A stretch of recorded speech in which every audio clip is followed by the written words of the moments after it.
Is how it feels being a Muslim in America. I remember being out with her at a restaurant one time and this man was just staring at us and I was like, why is he staring at us so hard? And then I realized because of her hijab. Hello, Ashley. How are you? How are you? Well, alhamdulillah. How are you? I'm fine. I hope you're okay. Yes, doing well. Yeah, we've got like 12 hours difference of the time, but we still made it. I'm so pleased to talk to you. I'm so excited to talk to you. So guys, this is Ashley from Arkansas, United States, and we're from the same organizations. It's called World Hijab Day, and it's worldwide organization which has ambassadors from each country all around the world. So Ashley is the ambassador of World Hijab Day in Arkansas, United States, and I'm from World Hijab Day, Indonesia. So today we're gonna ask Ashley all about her experience fasting in Ramadan for the first time. Yeah. So how do you feel fasting during Ramadan for the first time? So it feels pretty good. So I did fast last year, but I wasn't Muslim. Mm-hmm. So I feel like last year it was a lot hotter outside. Really? This Ramadan has been pretty good. There have been a couple of times where I didn't get up to eat or drink anything. So those days were a little bit harder. But for the most part, it's been good. Some days are more challenging than others, but for the most part, it's going really well. Mm-hmm. You took Shahada last year, didn't you? Yes, so it'll be a year on June 2nd. Oh, so almost a year being a Muslim then. Oh, Yes. welcome. What time do you do sahur and iftar in Arkansas? So I usually try to get up somewhere between 3:30 and 4 o'clock in the morning. Sure. Yeah, to eat, to make sure I have time to make something and then eat. And usually I can't go back to sleep. Oh, okay. Everyone doing that. Yes, that happens. And what about the iftar? So iftar is around 8 p.m. 8 p.m. Yes. Okay. So it's Yeah. like how many hours of fasting you do? It's like how many hours is it? Obviously, it's longer than longer than we do in Indonesia because we So it's fasting like 12 hours here. Is it hard for you to like you don't eat anything in a long time? This is your first time of Ramadan, so is it hard for you? um I try I try not to walk into my kitchen. And I try not to have any water visible because I'm so worried that I'm accidentally gonna pick it up and like not remember. Mm-hmm. Like today was super easy because I was so busy. I just kept myself busy. But on days where I'm not quite as busy and I think about it, I usually get hungry around 11 a.m. and then 2 p.m. it hits me and then I do okay. And then of course, like the last like 2 hours, I'm like, oh my gosh, I'm so hungry. Yeah. And even you do like longer than Indonesian here. But I'm curious how it feels being a Muslim in America, in the United States. Yeah. How it feels. So America is such a big country, and it's different everywhere you go. So where I live, I mean, I feel like we have a decent Muslim population, but in the South, it's definitely more rare to see Muslims. So where I live, there are certain areas where people might be more used to seeing Muslims, and then areas where not so much. So I'm currently at my friend's house. Their whole family has basically adopted me, so I come here for iftar. And I went to the store with them the other day, and a couple of women, I saw them just staring at me. They're not used to seeing somebody in like a hijab or something like that. So the communities are really concentrated in specific areas, really. Mm-hmm. Are your family from Arkansas originally? Yes. There? My family is here. I was born and raised here. My mom was born and raised here. My dad. So. Mm-hmm. So the people that you always come to their house, like eating iftar together, are they from Arkansas too? So most of them were born and raised here. the grandfather, my friend's grandfather, was born in Palestine and raised there, and he came here about 50 years ago. He was fairly young. He came here with his wife, and so most of them have been born and raised here, but like they speak Arabic and stuff, and they all have, some of them have some accents and things like that, but for the most part they've lived here for a while. Oh, okay. It's nice story. But what is the challenge of being a Muslim in America? I guess really just trying to make people understand, like, first of all, like why we're fasting, like what Ramadan is. And I hear really good stories like all the time about people who are like, oh, well, I want to fast with you. I definitely think it's different. Like when like if I was at work, my coworkers would want to go like eat lunch or something like that. So I don't have to like deal with that as much. So it's easier. But then like being at home, it's so challenging as well because, you're right, the kitchen's right there. Restaurants have just started opening back up and people like want to go out and eat and I can't do that. So it's a little bit challenging. I'm just really grateful too that the weather hasn't gotten super hot because that definitely makes it challenging on hotter days. Unfortunately, the weather does keep fluctuating, so some days are hotter than others, and that's really when like I want to take a drink or something, and you have to be careful about like if you want to go exercise, like it's too hot outside, you need water. So that's definitely a little bit of a challenge. Okay, how many degree in Arkansas? Actually, the weather. So ours is Fahrenheit, but I think today in Celsius it was 23, 24 degrees, which isn't too bad. Okay. 23. Yeah, 23 degrees Celsius.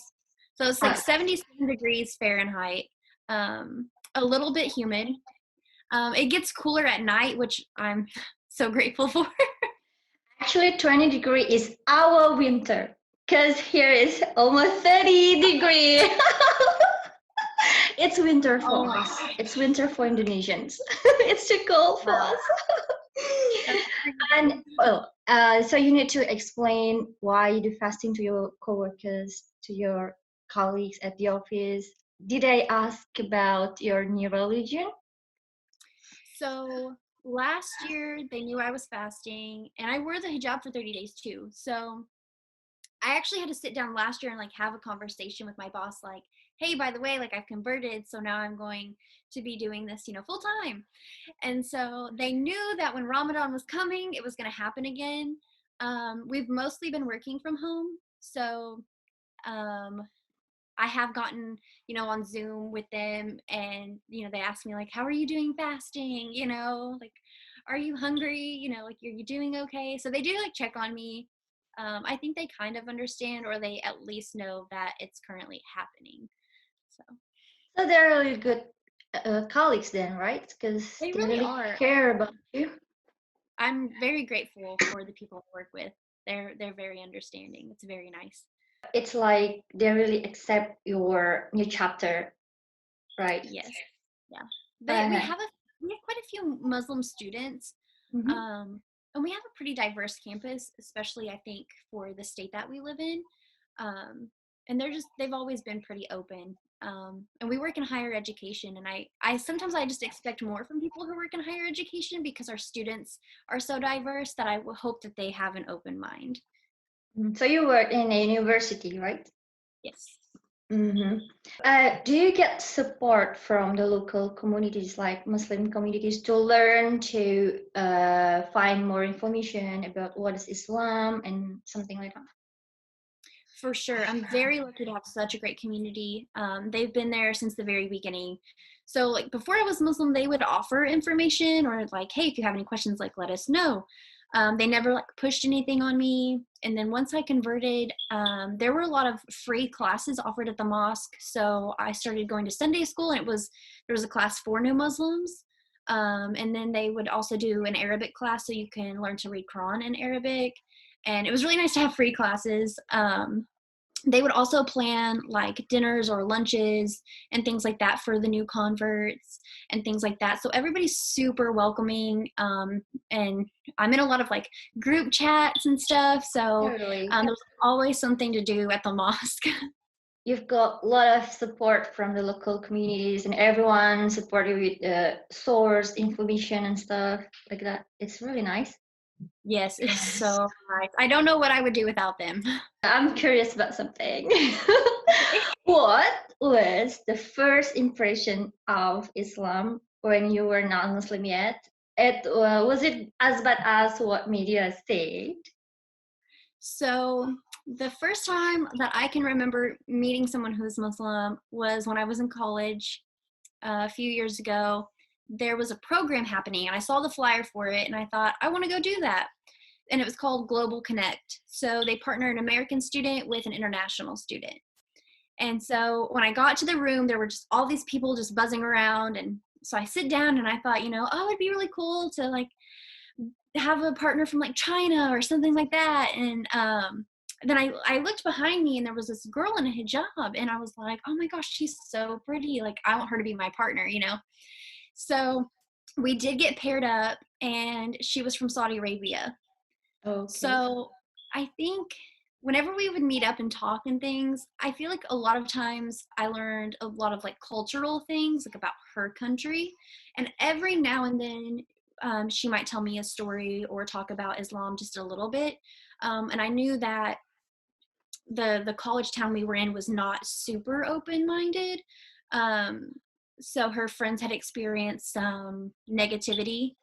And I remember being out with her at a restaurant one time and this man was just staring at us and I was like, why is he staring at us so hard? And then I realized because of her hijab. Okay. So I just really wanted to like let her know that I didn't care, it didn't bother me, and I just didn't know very much either. So it's because of her that I even got involved with World Hijab Day. I wanted to stand in solidarity with her and the rest of the people on campus. You're a really open-minded person. Okay, but long time ago, did you hear anything bad on news about Islam? Maybe like media said it's all about terrorism, all about oppression and stuff. Did you hear that? Yeah, I definitely did. I feel like sometimes I just tuned it out because I didn't know enough. So it didn't leave like a lasting impression on me. But even more so now, like I still hear so many things. And I met someone one time who said, Islam is just the most misunderstood religion. The media makes it out to be this horrible thing, and it's not. And I really held on to those words. Because I could tell, because all the people that I ever met that were Muslim were so nice. I was like, these are the best people I've ever met. So I don't understand why they are in the news so much for all of these horrible things. But I did see it a little bit. Mm. Yeah. Like some people, like my friends in the UK, like my non-Muslim friends in the UK said, after connected to Muslim friends, after keep in touch with Muslim, they change their perspective about Muslims. At the first time you were hijab, did people stare at you like you're a stranger or something? I have gotten quite a few stares, and there's different types of stares. Some people are genuinely curious, like, what is she wearing? And then there's some people who will give you some really mean looks. And, there were some days that were harder than others, especially when I was new, a little bit newer, I guess, like last year when I first started wearing it. And like I mentioned, just a couple of days ago, I was walking to the store with my friends and people were still staring. And then I get, sometimes people do, I guess, get bold enough to ask a question. I had a lady last summer, she said, this is actually pretty. Do you get hot in that? So some people will ask questions, but you can tell, depending on where you go, how used to people are like how often maybe they see somebody in a hijab, because there are certain areas that I can go in the city where you can tell that they're not used to it. And then some people just don't care. Yeah, when I was in the UK, because I studied in the UK, like lots of people asked me as well, like, why do you wear headscarf and something like that. But I tried my best to explain them what's the meaning of hijab and stuff. So I guess it happened to you as well in Arkansas. You know, when we wear hijab, it's like we're being different with people around us. Like, so are you okay being different with people around you in terms of appearance? It doesn't really bother me. I guess I've just never really been afraid to just be me. And there are times where I'm like, oh yeah, this is why they're staring at me. It's like it's just become part of who I am. Like I can't imagine stepping out the door without it. You know what I mean? It's just part of who I am. So there are people who want to ask questions, and usually when they say, hey, can I ask you a question? I'm like, I'm sure they're going to ask me something about my appearance. I'm like, I would rather you just ask me than sit there and wonder and just make assumptions, I'm like, you can ask, it's fine. I'm not going to be offended. In Arkansas, how many percent of the Muslim populations? So I actually looked it up on Google one time, and we are a smaller state, and I want to say like 3% is Muslim, which is pretty large. 3. And I think someone told me that there are 3% is pretty good, because like Texas is 2%, but Texas is huge. And I think like New Jersey and New York have like 2%, and their populations are of course bigger than us. So I feel like 3% is pretty good for our population, because Arkansas is a very small state, not usually well known. And I think we have 11 mosques in the state, which is really good.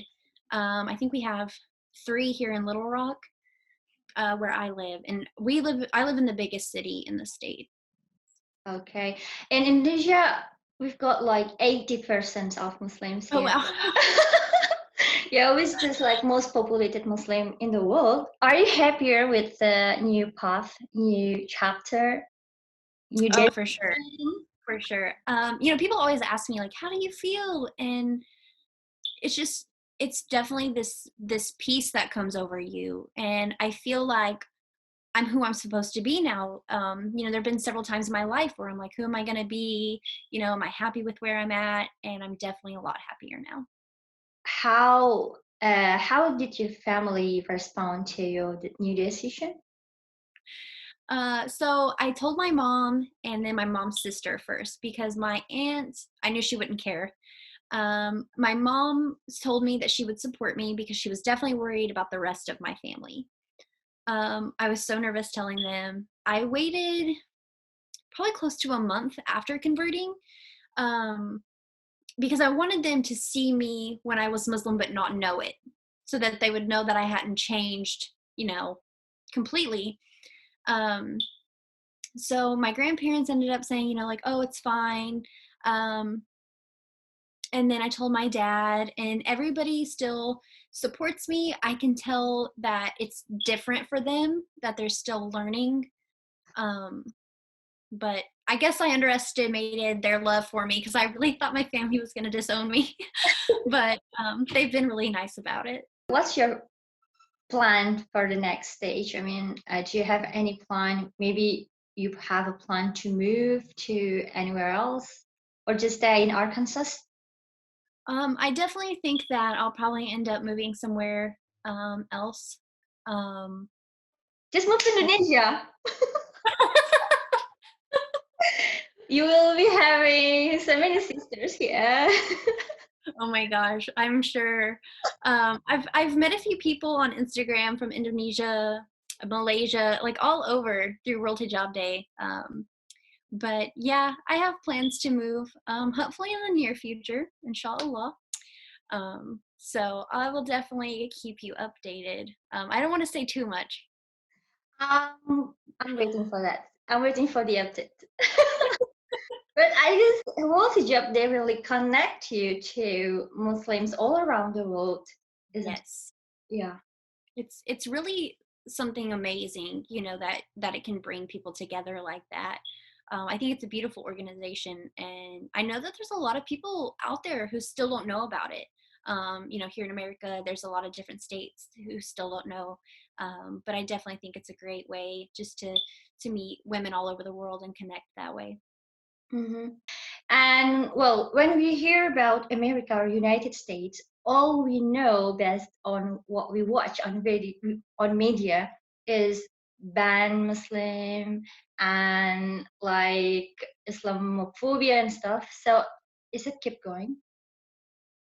It's very real. There have been a couple of times where I was at a restaurant and there was somebody staring at me, and it was very just kind of evil looking. Like I was like, this person does not want me to be here. And I was ready to leave. um, I see a lot of things on social media from people in my state who are anti-Islam, anti-hijab. Um, they tell us like you shouldn't wear your hijab because like this is America, like you need to respect our culture. But America is very diverse. And unfortunately, like for example, in New York, there are a lot of Muslims, but they still face discrimination as well. So it doesn't really matter where you go. There's always going to be those people. And that's why World Hijab Day, that's one of the reasons it's so important. We're constantly fighting Islamophobia, and I think we're always going to have to do that, especially in America. Yeah, so actually, guys, World Hijab Day is it's based in New York City to support Muslim all around the world and against like something like Islamophobia and stuff. So we support each other, even though we are in different countries. That's the main point of World Hijab Day. During the World Hijab Day in Arkansas, what you usually do there with your friends? So the universities usually do something. Like the one that I work at usually have a table set up. They hand out free scarves. There's always a lot of people who want to try it on, want to learn about it, which is really nice. In the past 2 years, I've gone with the women from the mosque, and we go to visit churches. So the Christian women, we give them scarves and they'll put them on too. And so we just kind of share that with them. And then I've also held my own events in the city. So anyone can come try on a scarf. We have snacks. I do a presentation and talk about why we wear it, and things like that. And people get a chance to try it for themselves. Okay, Ashley, actually, it's really nice to talk to you. It's so nice to talk to you too. I got so many insights about how being Muslim in United States, and well, you're really open-minded person, like really charming as well. Thank you. Hope you always find there. Thank you for the all of the nice conversation we have. Thank you so much for talking to me. Bye bye. Assalamualaikum. Walaikum salam.